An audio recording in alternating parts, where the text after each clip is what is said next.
Hello, tribe. I thought I would take today to talk about ovarian cancer because it's World Ovarian Cancer Day, and it happens to coincide with the launch of a great organization called Nail Ovarian Cancer.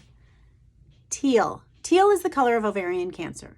So they really want you as women to understand the signs and symptoms, as do I, because for those of you who don't know, 4 years ago I was diagnosed with ovarian cancer, but I was lucky enough that I caught it at stage 2 because I know the signs and symptoms, and I did what I'm going to tell you, and it led to the diagnosis, which led to surgery and chemotherapy, and now I am fine.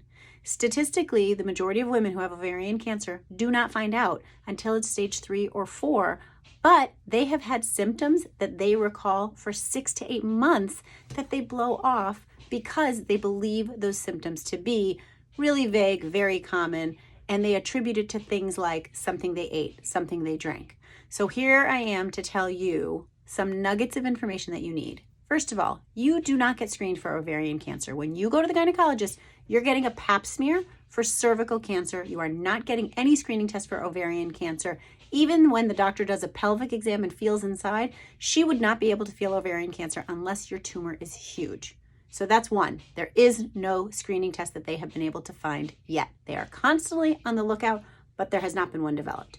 2, the signs and symptoms are common and vague, and the majority of the time, the signs and symptoms that I'm going to repeat over and over are not ovarian cancer, so do not be paranoid. One of my many isms is I want you to be proactive, not paranoid, okay? 3, know the signs and symptoms.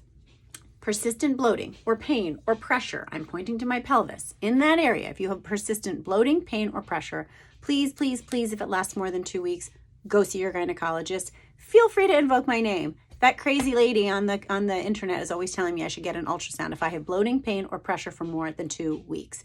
Is it likely ovarian cancer? No. But if we don't have a high index of suspicion and a low threshold to look with an ultrasound, then we will miss the few ovarian cancers like mine. And I literally would not be standing here today. I'm sitting, but you know what I mean, okay? So today, I want you to go to nailovariancancer.org. Their Instagram is nail.ovarian.cancer. I will post it. I want you to have Teal talks. Teal is the color of ovarian cancer. So just remember that. And I want you guys to talk about this with your mothers, your sisters, your best friends, your cousins, any woman you know. You now know the signs and symptoms. You talk about it. The more we talk about it as women, and we talk about it as doctors, and we talk about it as patients, the more likely we are to find patients like me at stage 2. Okay? So nailovariancancer.org. Please talk about this with your family and friends and yourself, but do not be paranoid. Be proactive, but not paranoid. And continue to have these talks frequently, casually, over and over again, so that it becomes part of our vernacular, so that we know that when we have bloating or pain or pressure for more than 2 weeks, we're going to get it checked out. Okay? Nail ovarian cancer. That's my evil eye. Don't look too close. It's a little messy. Have a great day.